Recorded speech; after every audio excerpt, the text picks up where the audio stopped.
kasarnya yang ada di kepala orang-orang adalah, kok yo bisa ngamen dapet duit banyak, kok yo bisa duitnya dipakai buat nyawer kagak buat makan gitu. Kok yo bisa dia punya 60 juta dan udah daftar haji gitu. Orang-orang tuh di luar kayak merasa, apa ini begini.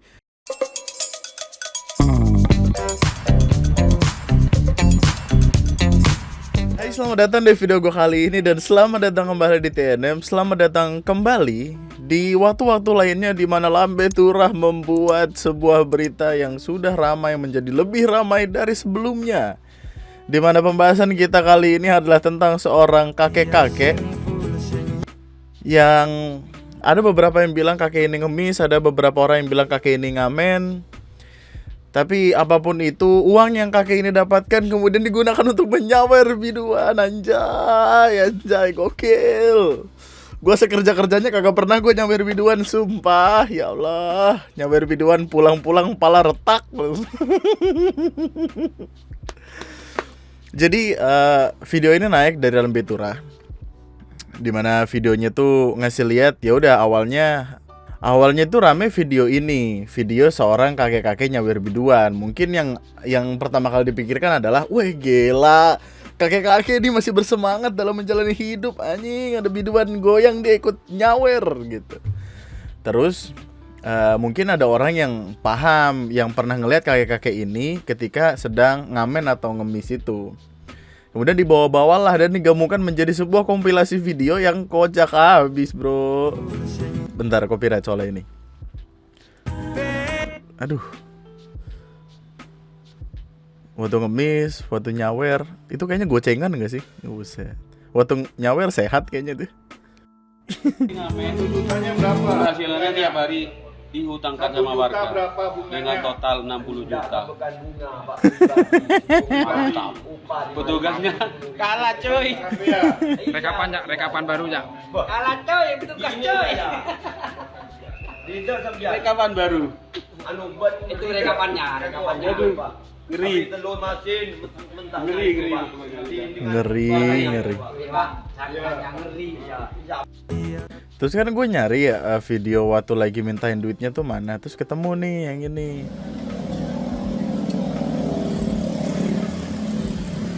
Hah? Oh, orang ngecit deh. Nyaweran mah. Ya ini saya buka pun. Ano lah, tadi orang Bandung. Nigo dia. Ah, Hotel mana? oh, saya apa nyetel lah? Tang di Oh iya. Jogja. Joget. Ini artinya apa ya? Ada yang tahu artinya nggak? Tapi kayaknya lagi disindir sama supirnya kayak, oh ini yang kemarin nyawer nih gitu-gitu. Katanya dari Probolinggo, Jawa Timur, tapi kok gue nggak paham bahasanya ya? Ini kayak bukan bahasa Jawa nggak sih? Tapi gini, intinya kakek-kakek itu dia belakangan diketahui kakek itu berinisial M, seorang pengemis yang sering mangkal di lampu merah wilayah Keraksaan, Kecamatan Keraksaan, Probolinggo, Jawa Timur. Setelah videonya viral, Satpol PP Probolinggo turun tangan dan mengamankan M. M diamankan pada Selasa. Di hadapan petugas yang mengakui bahwa uang yang digunakan untuk menyawer itu dari hasil mengemis. Memang hasil minta-minta ini saya gunakan untuk nyawer, tapi cuma sekali saya nyawer, selebihnya dipinjamkan dan daftar haji. Tolong di bold dan underline, dipinjamkan dan daftar haji. Ternyata kakek M memiliki penghasilan yang besar dari hasil mengemis. Setiap harinya M bisa meraup 400 hingga 500 ribu. Goks, 500 ribu, 500 kali 30 berapa nih? 15 juta. Astaga, ya ampun. Bro, gaji lu UMR berapa sih? UMR 4,3, 4,5, 4,7 paling gede. Kaki ini 15 juta. Lu ada kepikiran buat naik haji nggak gitu? Kakek ini udah daftar haji. Aduh. Selain itu dia juga memiliki banyak uang. Total uang 60 juta milik M yang didapat dari hasil mengemis dipinjamkan kepada tetangganya. Uang yang dipinjamkan ke tetangganya itu juga beredar di media sosial. Karena ada sebuah video.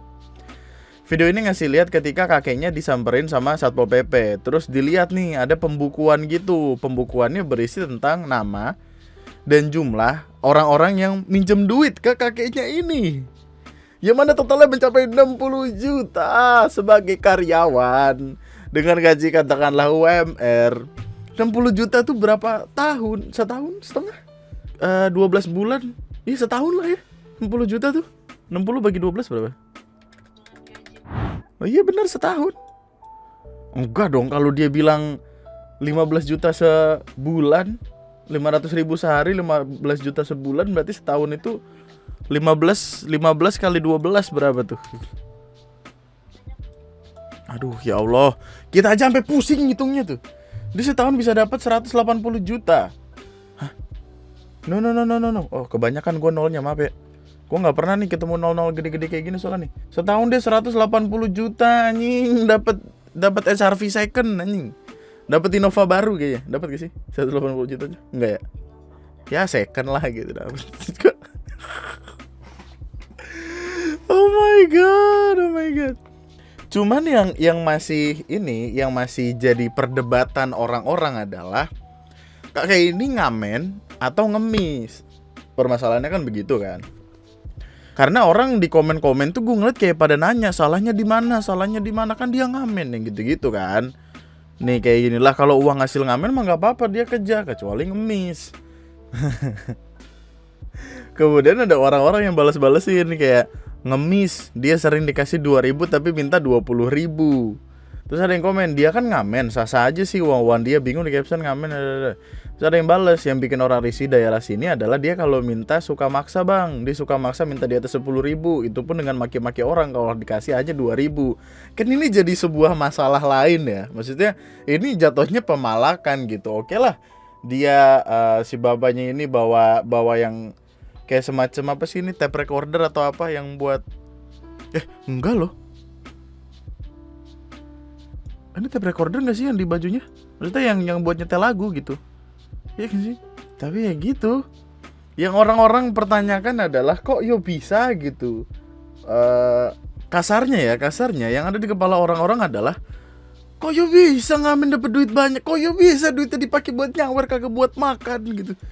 Kok yo bisa dia punya 60 juta dan udah daftar haji gitu. Orang-orang tuh di luar kayak merasa apa ini begini? Kok bisa lebih kaya dia? Kita ngasih aja.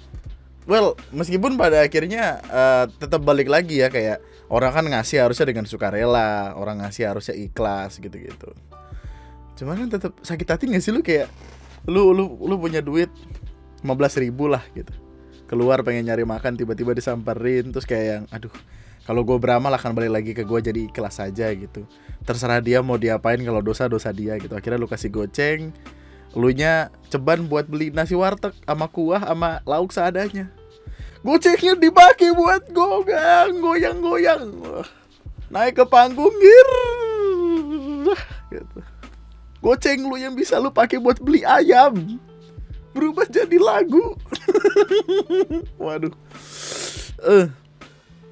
Kalimatnya juga udah sempat pernah terjaring razia, tapi itu nggak ngebikin dia kapok. Terus dari kelanjutannya adalah nih, pejabat fungsional ahli muda Satpol PP Kabupaten Probolinggo mengatakan, emang aku memiliki catatan orang atau tetangga yang berutang kepadanya, which is yang 60 juta itu. M mengaku anaknya merupakan seorang dosen. Dia juga mengaku telah mendaftar haji. Ini sekarang gue jadi mencurigai, apakah ini ngamen hanya untuk mengisi waktu luang atau gimana gitu. Kita bicara anaknya tuh dosen loh. Sesedikit-sedikitnya gaji dosen, at least nutup lah gitu buat makan. Mungkin tidak cukup nutup kalau buat nyawer biduan, makanya dia nyari lagi cara supaya dia bisa dapat uang. Aduh. Kami menurunkan tim untuk menyelidiki apakah pengakuan benar atau tidak. Dikatakan Budi berdasarkan pengaduan masyarakat, M suka meminta-minta dengan kesan memaksa. Bahkan M sering ngotot saat mengemis. Inilah yang menjadi perkara utama dari kenapa ya masalah ini jadi rame banget diomongin orang-orang. Karena ketidakterimaan yang seharusnya mengemis atau minta-minta atau katakanlah ngamen bahkan. Tapi ketika itu sudah menggunakan unsur pemaksaan, ya itu namanya pemalakan. Dan yang namanya pemalakan tidak bisa dibiarkan dong. Makanya Satpol PP turun tangan gitu. Tidak elok kalau memang benar uang dari hasil ngamen dibuat untuk menyawer. Dari pengaduan masyarakat, dia suka menggedor pintu mobil saat meminta-minta. Waduh. Lu lagi lewat nih bawa lost bug lah katakanlah, tiba-tiba dia datang, tuh. Buka. Wah, nyanyi dulu. Buka. Nyanyi 2000. Apa ini 2020? Wah. Kayak berasa hiburan banget gitu. Selain itu, M juga kerap buang air kecil sembarangan di taman kota dan tempat lainnya. Menurut Budi, M diserahkan ke Dinas Sosial Kabupaten Probolinggo dan menginap di rumah singgah. Awalnya M akan dibawa ke rumah sakit jiwa. Namun pada Rabu siang dia dikembalikan ke keluarganya dan tidak jadi dibawa ke rumah sakit jiwa. Ya iya, maksudnya orang dengan gangguan jiwa mana yang masih memiliki akal untuk minjemin tetangganya gitu. Aduh, makin aja orang sekarang tuh. Kemarin orang udah kayak jadi males beramal lewat yang aksi cepat tunggu itu. Terus sekarang ngelihat yang kayak gini malah jadi negatif thinking bawaannya. Sebenarnya perkara kayak gini juga udah bukan rahasia umum lah. Kayak gue udah beberapa kali ngebikin video tentang yang kayak gini. Bahkan kayak waktu itu ada kayak kakek yang ngamen tapi pulang naik mobil Honda Jazz. Respect. Ada orang yang mengemis di jalanan tapi rumahnya gedong, ngalah-ngalahin yang ngasih duit bahkan. Aduh. Tapi ya pertanyaannya balik lagi ke lu, apakah lu akan tetap memberi atau enggak? Yang mana sebenarnya yang dipercayai orang-orang adalah ketika lu memberi untuk orang lain, ya berikanlah itu. Kalau misalkan uangnya tidak digunakan dengan semestinya, biarlah orang itu yang menerima dosanya. Cuman ketika ngelihat gayanya tuh kayak aduh ya Allah. Waktu di jalan minta-mintain duit tapi giliran di atas panggung joget ya kan, ngerokok. Astaga. Ahmad juga mengaku sudah mempunyai 4 orang anak dan 6 orang cucu. Salah satu anaknya yang tinggal di Malang disebut menjadi dosen di salah satu kampus swasta di kota Malang. Kalau istri ada di Surabaya. Ya Allah, Pak, tobat. Anaknya apa nggak malu nanti ngelihat bapaknya kayak gitu masuk berita kemana-mana segala macem.